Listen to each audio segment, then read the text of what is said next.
जो बड़े मंत्री जिनका बड़ा नाम आप सोचते फलान जी बहुत बड़े मंत्री है, वो प्रधानमंत्री की इच्छा के बिना उनके बगल में नहीं बैठ सकते। जब आंख से इशारा करते हैं बैठो तभी बैठती। ये स्थिति है देश के अंदर कैबिनेट मंत्रियों।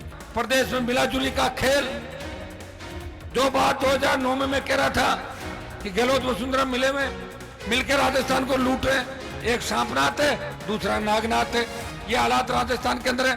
तो अशोक गहलोत ने खुद बोला कि मेरी सरकार वसुंधरा ने बचाई। जो सेना भर्ती रैलियों के अंदर जा रहे थे वो बिना नेतृत्व का आंदोलन देश के अंदर कर रहे थे। सबसे पहले कोई पार्टी अपने झंडे के साथ उस अग्निपथ के खिलाफ अगर मैदान में कूदी तो देश की राष्ट्रीय लोकतांत्रिक पार्टी झंडे के साथ अग्निपथ को वापस करने के मैदान के अंदर कूदी थी। कांग्रेस बीजेपी टिकट बांटने में व्यस्त है। कभी उनकी स्क्रीनिंग कमेटी होती है, कभी सीईसी होती है, कभी कोई दूसरी बैठक होती है। प्रभारी जा रहे हैं, पर्यवेक्षक जा रहे हैं, और मैं सत्ता संकल्प यात्रा के माध्यम से आपके बीच खड़ा हूं। मैं पिलानी के अंदर हूं, अभी कल राजगढ़ जाऊंगा, चूरू जिले के अंदर हूं। लगातार पिछले कई दिनों से इस राजस्थान के अंदर आपको अपनी ताकत याद दिला रहा हूं। प्रधानमंत्री के दिमाग में खुरापात थी कि किसानों का बदला मैं कैसे लूं, तो कहा जवानों की सेना को ठेके पे दे दूं तो किसान के बच्चे अपना लड़ाई नहीं लड़ पाएंगे। जब अग्निपथ आया और 2 दिन आपने देखा होगा देश में आंदोलन चला, लेकिन वो बिना नेताओं का आंदोलन था। बिहार में कोई ट्रेन में पथराव हो गया, कहीं आग लग गई, अपने आप बच्चे जो सेना भर्ती रैलियों के अंदर जा रहे थे वो बिना नेतृत्व का आंदोलन देश के अंदर कर रहे थे। सबसे पहले कोई पार्टी अपने झंडे के साथ उस अग्निपथ के खिलाफ अगर मैदान में कूदी तो देश की राष्ट्रीय लोकतांत्रिक पार्टी झंडे के साथ अग्निपथ को वापस करने के मैदान के अंदर कूदी थी। जब लोकसभा का सत्र था मैंने तमाम विपक्षी पार्टियों को कहा कि अग्निपथ सेना के सम्मान के अंदर हमें जवानों के जोश और जज्बे और बलिदान को याद रखते हुए हम सबको एकजुट होकर मोदी का विरोध करना चाहिए। तो कांग्रेस पार्टी से तमाम पार्टियों ने कहा हम अग्निपथ का विरोध करेंगे। भाइयों, जब तख्तियां लेके हम गए, तख्ती बनानी पड़ती है पहले दिन, तख्ती बना के ले गए, हमने तख्ती ऊंची करी, अग्निपथ वापस लो, तो कांग्रेस की तरफ से तख्ती आई, सोनिया राहुल की ईडी जांच बंद करो, ये तख्ती थी उनकी। वो तो उसमें उलझ के रह गए। किसान आंदोलन का नेतृत्व पंजाब के किसानों ने किया, लेकिन देश के जवानों के आंदोलन का नेतृत्व है राजस्थान के किसान के बेटे करेंगे। ये संदेश अगर देश में दिया तो नागौर के सांसद ने राजस्थान के जवानों को, देश के जवानों को खड़ा करके संदेश दिया। भाइयों, लोकसभा के अंदर चाहे ईआरसीपी का मामला हो, यमुना का जल राजस्थान का हिस्सा, यमुना का जल राजस्थान के अंदर आए, शेखावाटी अंचल हरा भरा हो, या सिंचाई का पानी आए, पीने का मीठा पानी इस इलाके के अंदर जब बच गए, झुंझुनू सीकर के इलाके, तो टकटकी लगा के देख रहे हैं कि नेताओं ने कितनी बार वोट लिए, नहर आएगी नहर आएगी, पानी तो आंखों का ही सूख गया लोगों का, नहर आई नहीं, न तो मारवाड़ के अंदर आई, उन्हें शेखावाटी के अंदर आई। मैं आपको विश्वास दिलाता हूं कि पंजाब राजस्थान को हिस्से का पानी दे रहा है, हरियाणा भी आंख दिखा रहा है, गुजरात जहां से प्रधानमंत्री आते हैं, बाड़मेर जालोर के अंदर हमारे गुजरात के नर्मदा का पानी आया है, लेकिन वहां भी हिस्से का पानी नहीं मिल रहा। राजस्थान के तमाम लंबित मुद्दों की पैरोकारी 5 साल के अंदर अगर किसी ने की, राजस्थान का हक मांगा, बढ़ती महंगाई के खिलाफ लोकसभा में ताल ठोकी, और एनडीए में रहते हुए मोदी सरकार के खिलाफ अगर कोई बोला, नागौर का सांसद था जिसने राजस्थान की ईआरसीपी सहित तमाम लंबित मुद्दों को पूरा करने की बात की, राजस्थान को विशेष राज्य का दर्जा मिले। मैंने ये बात भी कही कि राजस्थान पूरे मापदंडों पर खरा उतरता है। हमारा राजस्थान जहां चंबल के भीड़, अरावली की पर्वतमालाएं, ट्राइबल बेल्ट और बाड़मेर जैसलमेर के दौरे हैं, वहां पिलानी राजगढ़ का इलाका भी है। छात्र संघ के चुनाव बंद हो गए, चूंकि मैं राजस्थान विद्यालय का अध्यक्ष था और हमेशा छात्रों और नौजवानों की पैरोकारी मैंने करी। बच्चे मेरे पास आए, 2 ही संगठन है राजस्थान के अंदर बड़े, बीजेपी का विद्यार्थी परिषद और कांग्रेस का एनएसयूआई संगठन, लेकिन मेरे लिए बच्चे एनएसयूआई एबीवीपी के अलावा मुझे खुद को अलग से आइकन के रूप में मानते हैं। उन्होंने कहा भाई साहब अगर आप यूनिवर्सिटी में आ जाओ, हमारा जो धरना चल रहा है अरे बच्चों बैठ जाओ, आप इधर उधर मत सरको, एक बार है ना, बैठो तो एक बार, बदलाव कर लिया तुमने, है ना। बच्चे बोले कि विश्वविद्यालय के अंदर आओ, और आप अगर आओगे तो छात्र संघ चुनाव की घोषणा हो जाएगी। मैंने कहा मैं आऊंगा तो मैं पूरी लड़ाई में ही लड़ूंगा, मेरी आदत है, मैं आके खाली भाषण देके नहीं जाता, और लड़ाई को अपनी लड़ाई बना लेता हूं जहां भी मैं जाता हूं। आपने हमेशा इतिहास उठा के देखना, जहां मुझे बुलाया मैं गया, उसको मैंने मेरे हिसाब से अपने ऊपर लिया। मैं विश्वविद्यालय के अंदर गया और मैंने कहा कि जितने भी हमारे पूर्व अध्यक्ष है विश्वविद्यालय के, कई बीजेपी में मंत्री रहे, कई कांग्रेस में मंत्री है अभी भी, कई दिल्ली में मंत्री रहे, सबको बुला लो, सबको बुला के और बिना झंडे का एक मंच और बिना झंडे का आंदोलन हम करें, सरकार से छात्र संघ चुनाव कराने की अपील करें। तो कल दोबारा बैठक बुला लो। 3 दिन बाद फिर बुलाया, कोई नहीं आया, मैं ही आया, और या कोई एक दो ऐसे आए जो भागने वाले थे बीच में, वो जरूर एक आध व्यक्ति वहां दिखे थे। तीसरी बार जब प्रेस कॉन्फ्रेंस करी, सबको बुलाया, कोई नहीं आया। 1 महीना जो हमारा सबसे महत्वपूर्ण समय था चुनाव का, हर व्यक्ति लोकतंत्र के अंदर जो पार्टियां बना के चलते हैं, वो चुनाव के समय अपनी पार्टी को चुनाव के मैदान के अंदर उतारते हैं और अपने संघर्ष की गाथा गा के और अपनी ये भी बात कहते हैं कि हमने आपके लिए किया, वो किया, आप हमारे साथ रहे। भाइयों, उस 1 महीने के समय के अंदर, अगस्त के समय के अंदर, सितंबर के समय के अंदर 1 महीना राजस्थान के तमाम इलाकों के अंदर घूम के छात्रों को मजबूत करके जयपुर के विद्यानगर स्टेडियम के अंदर बड़ी छात्रों की रैली करी, और 2.5 घंटे बरसात आई, और उस बरसात में 2.5 घंटे तक कोई भीगा, वो आपका भाई था तो इन छात्रों के साथ भीग रहा था, तो निकम्मी नकारा सरकार को और बीजेपी को चुनौती दे रहा था कि तुम मिले हुए हो। और कांग्रेस बीजेपी ने यही काम किया और यह तय किया था कि अगर छात्र संघ चुनाव हो गए और उसमें तीसरी ताकत जीत गई, निर्दलीय जीत गए, तो चुनाव के समय माहौल खराब हो जाएगा, इसलिए चुनाव बंद करा दो। वैसे चुनाव बंद जैसे ही है, लिंग दो कमेटी के बाद अध्यक्षों के पास कोई ताकत नहीं। पहले दिन जुलूस निकाल लो, छोटा मोटा इंस्पेक्टर जुलूस निकलवा देते हैं, कॉलेज में जाओ और एग्जाम हो जाते हैं, अपने घर चले जाओ। अब कोई संघर्ष तो कर नहीं सकते। लिंग दो कमेटी की आड़ के अंदर किस तरह हमें कमजोर किया गया आप भी जानते हैं, लेकिन मैंने कहा छात्र संघ हमारी लोकतंत्र की पहली सीढ़ी है जिसके माध्यम से मजबूत नेतृत्व तैयार हो सकता है, और ज्यादातर देश में किसान के बेटे छात्र संघों के माध्यम से ऊपर तक गए।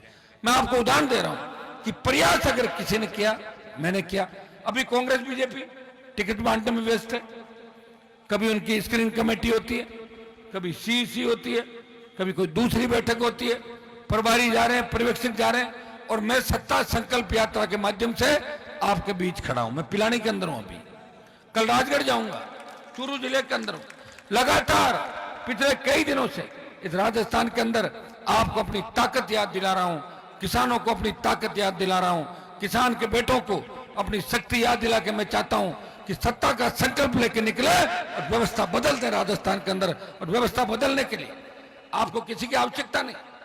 आपका जब मन हुआ था तो आपने बीजेपी को हरा के पिछली बार कहा कि मैं एमएलए बदल दिया था ना पिलाने में, क्या नाम था उसका, अब कौन बना, तो किसने बनाया, अरे आपने तो बनाया, हाँ तो फिर बदल दिया ना। हाँ तो मैं कह रहा हूं आपके आरएलपी का बना दो, वोट ही तो डालना, और क्या करना। जिसको आपने बनाया मुझे नहीं पता वो कहां गया, कहां था, कहां है, लेकिन मैं विश्वास दिलाता हूं कि आरएलपी का विधायक अगर पिलानी से चुन के जाता है, आप विकास के मामले में सोच रहे हैं कि विकास नहीं होगा, मैं कह रहा हूं कि खींवसर के अंदर जितना विकास हुआ है उतना अशोक गहलोत के सरदारपुरा में विकास नहीं। जाके देखो, आपके यहाँ तो बिजली के बिल भरते होंगे लोग, भरते हैं ना, मेरे वहां तो नहीं भरते बिजली के बिल। और मैं तो यह चाहता हूं कि राजस्थान में कोई किसान बिजली का बिल नहीं भरे, फ्री बिजली, आधी दर पे घरेलू उपभोक्ताओं को बिजली मिले, टोल मुक्त राजस्थान हो। किस बात का टोल ले रहे हो भाई, 100 रुपए डीजल पेट्रोल के, गाड़ी का रजिस्ट्रेशन कराने जा रहे हैं, 1.5 लाख 2 लाख बच्चे गाड़ी खरीदते हैं, 1.5-2 लाख रुपए रजिस्ट्रेशन के देने पड़ते हैं, शेष और टूटी हुई सड़कें, उसके बावजूद टोल देना पड़ रहा है। और टोल नाकों पे आप देखिए किस तरह की गुंडागर्दी होती है। कोई परिवार के साथ अगर अकेला चला जाए अपने बच्चों के साथ, टोल नाकों में इस तरह के बदमाश बैठे कि कई घटनाओं को अंजाम दे देते हैं। कौन जिम्मेदार इसके लिए? सरकार है। टोल माफ कौन करेगा? सरकार करेगी। हमारी पिछली जब हुंकार रैलियां हुई थी, भाइयों थोड़ा सा पीछे लेके जाऊंगा आपको, इस देश के अंदर कर्ज माफी के आंदोलन को अगर हवा किसी ने दी, अब कह रहे ना कर्जा माफ कर दो, कर्जा माफ कर दो, उस कर्ज माफी के आंदोलन को हवा अगर किसी ने दी तो नागौर के अंदर जब मैंने पहली बार हुंकार भरी थी, 5 लाख लोग 2016 के अंदर नागौर के अंदर आए थे, 5 लाख लोग। और उसके बाद बाड़मेर की जो दूसरी हुंकार थी, 7 लाख लोग बाड़मेर पहुंचे थे। और बीकानेर जब हम गए, उससे पहले डरी हुई वसुंधरा सरकार ने यहाँ 50,000 नौकरियां, स्टेट हाईवे टोल फ्री और आपका 5 हॉर्स की बिजली फ्री करी थी। और नागौर बाड़मेर की हुंकार रैलियों के बाद मंदसौर मध्य प्रदेश में किसानों ने बड़ा आंदोलन किया, कर्ज माफी को लेके सीने पे गोलियां खाई और कर्ज माफी के आंदोलन को देश के अंदर हवा मिली। तो राजस्थान के किसानों के आंदोलन के बदौलत कर्ज माफी के आंदोलन को देश के अंदर हवा मिली थी। यह सही है कि कर्जा माफ नहीं हुआ, लेकिन बात तो चली, बात चली, कर्जा माफ भी होगा। बात चल जानी चाहिए लोकतंत्र के अंदर। बात अगर चलेगी, जैसे महिला आरक्षण की बात चली, ठीक है, प्रधानमंत्री जी ने लोगों को बेवकूफ बना दिया, ये सही बात है, लेकिन लागू तो होगा कभी न कभी। जब आनंद फानंद में सत्र बुलाया, हमने सोचा पता नहीं क्या करेंगे, आज का आज ऐसा कौन सा बिल लाएंगे। फिर जब बिल लाए और बिल पढ़ा, बिल पढ़ने के 2 घंटे बाद लोगों को समझ में आया कि बिल्कुल ही बेवकूफ बना दिया देश की जनता को। उसमें यह लिख दिया कि पहले जनगणना होगी, फिर जो डिलिमिटेशन है फ्रीज किया हुआ, वो डिलिमिटेशन खत्म होगा और उसके बाद महिला आरक्षण होगा। तो 1952 में होगा, 2000 आपका 52 होगा कि 37 होगा, 42 होगा, कुछ भी नहीं लिखा हुआ उसके अंदर। इस तरह देश की जनता को बेवकूफ बनाने का कोई काम कर सकते हैं तो प्रधानमंत्री जी 543 सांसदों की आंखों में पट्टी बांध के और बिल लाके थमा दिया और लोगों ने बिल पे भाषण भी दे दिए और बाद में पता लगा कौन सा बिल है। बिल था ही नहीं, झूठ का पिटारा लोकसभा के अंदर लेके आए। इसलिए ले आए कि लोगों को ध्यान बंटवा दो। लोग, किसान, अग्निपथ, महंगाई, चाइना ठोक रहा हमारे को, आतंकवाद बढ़ रहा है, साजिश बढ़ रही है, काबू में नहीं आ रहा प्रधानमंत्री से। सिर्फ आप देखोगे फायदा किनका हो रहा है? गुजरात के सेठों का। बाकी देश के अंदर जितने भी धन्ना सेठ थे सर्कले इधर उधर, सिर्फ हर जगह। मैं गुजरात हमारा भाई, कोई अलग राज्य नहीं, लेकिन पूरा पूरा गुजरात को दे दोगे तो बाकी लोग क्या करेंगे ये बताओ आप मुझे। कितना ज्यादा इन्होंने इस तरह हैक कर लिया सिस्टम को। मैंने कैबिनेट मंत्रियों को देखा दिल्ली के अंदर, मैं तो एनडीए का सदस्य था, बैठ जाता था, जो बड़े मंत्री जिनका बड़ा नाम आप सोचते फलान जी बहुत बड़े मंत्री है, वो प्रधानमंत्री की इच्छा के बिना उनके बगल में नहीं बैठ सकते। जब आंख से इशारा करते हैं बैठो तभी बैठते। ये स्थिति है देश के अंदर कैबिनेट मंत्रियों की। ये स्थिति प्रदेश के अंदर आप देख लें। प्रदेश में क्या हो रहा है? प्रदेश में मिलाजुली का खेल। जो बात 2009 में मैं कह रहा था कि गहलोत वसुंधरा मिले में मिलकर राजस्थान को लूट रहे, एक सांपनाथ है दूसरा नागनाथ है, ये हालात राजस्थान के अंदर है। तो अशोक गहलोत ने खुद बोला कि मेरी सरकार वसुंधरा ने बचाई। एक मिनट रुको, एक मिनट प्लीज। अशोक गहलोत ने बोला कि मेरी जब सरकार गिर रही थी तो वसुंधरा ने मेरी सरकार बचाई। तो इससे ज्यादा मिलाजुली का क्या खेल हो सकता है बताओ मुझे। मैं तो जो कह रहा हूं वो कर रहा हूं और ये सही बात है। लोग चाहे आरोप प्रत्यारोप लगा लें, लेकिन हनुमान बेनीवाल की पार्टी छोटी जरूर होगी, उसका एक ही सांसद होगा, लेकिन देश में चर्चा चलती है कि आरएलपी पार्टी ने एनडीए का हिस्सा है और ने तथाकथित आईएनडीए का हिस्सा है, वो अकेली देश के अंदर लड़ रही है, वो जवान और किसान की पार्टी। भाइयों, इस प्रदेश के अंदर चाहे पेपर लीक की घटनाएं हुई, चाहे एग्जाम रद्द कराने की बात हुई, कहीं गैंगरेप की घटनाएं हो गई, आदिवासी युवती को निर्वस्त्र करने के घुमाने की घटना हुई, थानागाजी के दलित युवती का वीडियो वायरल हुआ, उन तमाम जगहों पे जब बजरी माफिया के आतंक से राजस्थान करा उठा, उस बजरी माफिया को फुर करने का काम किया, उसकी दुकान को ताला लगाया, तो नागौर के सांसद ने उस बजरी माफिया को घर बिठाया। और तमाम जगह लोकसभा के अंदर अगर किसी दलित को इसलिए मार दिया कि उसके बेटे ने मटकी का हाथ लगा लिया, कि इस दलित की हत्या इसलिए कर दी कि वो मुंह नहीं रख सकता। अगर इन मामलों को लेकर लोकसभा के अंदर मजबूती से दलितों की पैरवी करी, ओबीसी की पैरवी करी, गरीब लोगों को अधिकार कैसे मिले, जुडिशरी में हमारे जज कैसे बने, ये बात लोकसभा के अंदर कहने की हिम्मत किसी के अंदर है तो नागौर के सांसद ने हमेशा किसान और जवानों की पैरोकारी करी और राजस्थान को आगे बढ़ाने का प्रयास किया, और उसी का परिणाम है कि आप लोग दोनों हाथों से आशीर्वाद दे रहे हो। मैं आपको विश्वास दिलाता हूं, मेरे तो सत्ता पीछे पीछे भाग रही थी। अगर मुझे यही शौक होता तो 3 में मंत्री बन जाता, 3, 8, 13, 18 रोज पाड़ा बदलता, मंत्री बनते लोग पाड़ा ही बदल रहे और क्या कर रहे हैं। लोग राजनीति में क्यों आते हैं? व्यापार करने के लिए, सेवा करने के लिए तो कोई नहीं आ रहा, और सेवा करने के लिए कोई आ रहा है तो मेरे साथ आओ, मना कौन कर रहा है? मैं तो चाहता हूं कि हर जिले में हनुमान बेनीवाल की तरह एक मजबूत आदमी हो जाए, तो किसान और जवानों की तरफ कोई देख नहीं सकता, कोई आपका गलत चालान मोटरसाइकिल का नहीं बना सकता। कोई व्यक्ति अगर चोरी हो जाए और उसकी चोरी पुलिस इसलिए बरामद नहीं करे कि पुलिस को चोर लेन देन 10 लाख की चोरी हो गई, पूरे जीवन की कमाई 10 लाख की चोरी हो जाती है, पुलिस 1 लाख रुपए बरामद करती है, 2 लाख खुद रख लेती है, 3 और 7 लाख चोर खा जाता है, और बाद में चक्कर लगाता रहता पुलिस कहती क्या करे, उसको तो जैसी कर दिया हमने, वापिस पीछे थोड़ी लेंगे, अरे ज्यादा थोड़ी पीटेंगे, मर गया तो जेल कौन जाएगी, बात समाप्त। हमें इस राजस्थान को बचाना है, बेमुक्त अपराध मुक्त राजस्थान करना है, डिग्री से पहले रोजगार की गारंटी, कर्ज मुक्त किसान, सशक्त लोकायुक्त जिसके अंदर मुख्यमंत्री के खिलाफ भी कार्रवाई करने का अधिकार लोकायुक्त को हो। हम चाहते हैं कि रात को 12 बजे हमारी बहन बेटियां सड़क पे ऐसे निकले जैसे घर के आंगन के अंदर घूम रही हो। अगर यह व्यवस्था आप राजस्थान के अंदर चाहते हो तो सत्ता संकल्प व्यवस्था परिवर्तन इस बार राष्ट्रीय लोकतांत्रिक पार्टी का साथ दें। इस देश में जब भी चर्चा चली पार्लियामेंट के अंदर, हरियाणा, यूपी, बिहार, पंजाब, यहाँ के एमपी रोज मेरे से लड़ते रहते हैं। वो कहते हैं कि यार आपके वहां कहां पार्टी बन जाएगी, आपके यहाँ तो दो ही पार्टी है, कांग्रेस और बीजेपी, एक रोटी है, एक बार इधर से उसको सेकते हो और एक बार उधर से सेकते हो, पार्टी बनी नहीं सकती। एक व्यक्ति ने पार्टी बनाई, उसका चिन्ह चला गया था बोतल का टायर पे, भारतीय जनता पार्टी के 24 को लाद के दिल्ली पटक के आया और वापिस आपके बीच आया और बोतल छीन के लाया। बोतल का चिन्ह वापिस बड़ी मुश्किल से मिला मुझे, और इस बोतल के चिन्ह को 10 साल के लिए रिजर्व करवा दिया किसान के बेटों के लिए, झंडा भी दे दिया, डंडा भी दे दिया। ये झंडा तो आपका है पहली बार।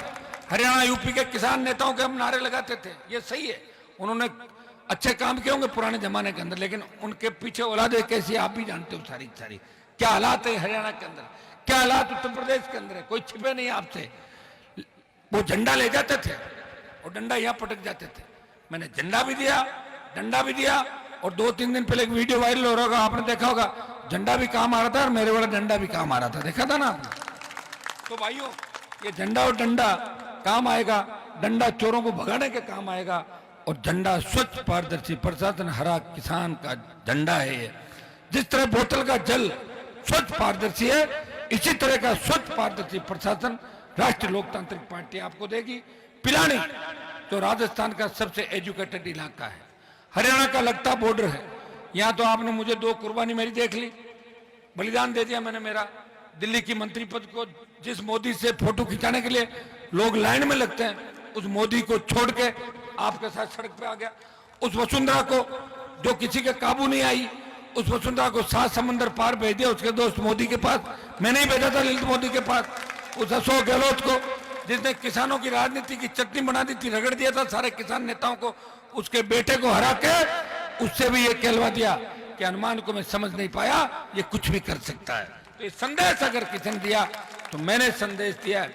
और पिछली बार आपकी जो विधानसभा में संख्या बढ़ी और जो कई परिवार मेरे खिलाफ भाषण दे रहे हैं ना कि हनुमान जी ये कर देंगे, उनको पता ही नहीं, पिछली बार मेरी वजह से वो लोग राजस्थान की विधानसभा की दहलीज देख पाए। मुझे तरस आ गया था, दया आ गई थी, किसी ने मामा जी का, किसी ने अंकल जी, किसी ने भैया जी मदद कर दी। लेकिन इस बार मदद करूंगा मैं सिर्फ राजस्थान की, मेरे छोटे भाइयों की, किसानों की और किसान के बेटों की। वंशवाद की राजनीति को राजस्थान के अंदर खत्म करेंगे। नए युग का उदय राजस्थान के अंदर हो चुका है। और मंच पे आप देख रहे हैं तमाम किसान पुत्र, धरती पुत्र मंच पे बैठे हुए हैं और सेकंड पीढ़ी तैयार हो गई है। पिलानी से मुझे आश्वस्त करो, क्योंकि मेरी जो सबसे सॉलिड सीट मुझे दिख रही झुंझुनू में, मुझे लग रहा है पिलानी आरएलपी की आ सकती, आ जाएगी क्या? पिछली बार तो गड़बड़ हो गया था मामला, कैंडिडेट पता ही नहीं कहां चला गया था, लेकिन कौन लाया था, कहां चला गया हमें तो पता ही नहीं। जल्दी जल्दी में पार्टी बनाई थी, दे दो टिकट, पता ही नहीं चला फार्म कहां गया कहां नहीं गया। सीताराम जी आप तो नहीं लाए थे, था तो नाइक समाज का ही। अब गए सीताराम जी कह रहे अच्छा ले आएंगे। कैंडिडेट आपको तय करना है, एक मीटिंग में आ जाऊंगा, बाकी मेरा संघर्ष आपके सामने है। बाकी नेताओं को देख लेना आप, एक तरफ गहलोत है, एक तरफ वसुंधरा है, 11-12 दूल्हे सजे हुए हैं चारों तरफ, और उसमें अपने भाई को भी देख लेना। चिन्ह देखोगे, जैसे ही मशीन में जाओगे बोतल दिखती देखना हनुमान बेनीवाल खुद है, उस हिसाब से वोट डाल देना, अपने आप व्यवस्था परिवर्तन हो जाएगी।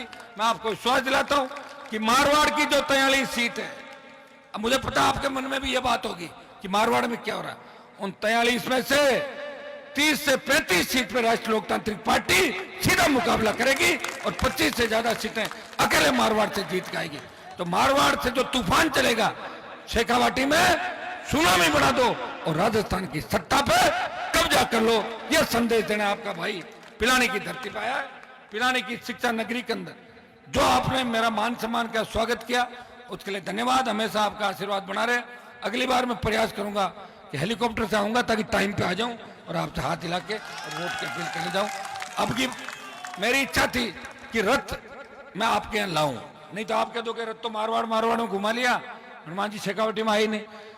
रथ पुराना है, थोड़ी तकलीफ भी पड़ रही मुझे, रथ जब चलता है तो क्या करूं, घूमना पड़ेगा, कोई घूमने वाला है ही नहीं। पहले कोई झंडा हमें दे देते, कोई नेता हमें तैयार करके देते तो वो झंडा पकड़ लेते, झंडा भी हमें ही लाना पड़ा, तकलीफ भी सारी है।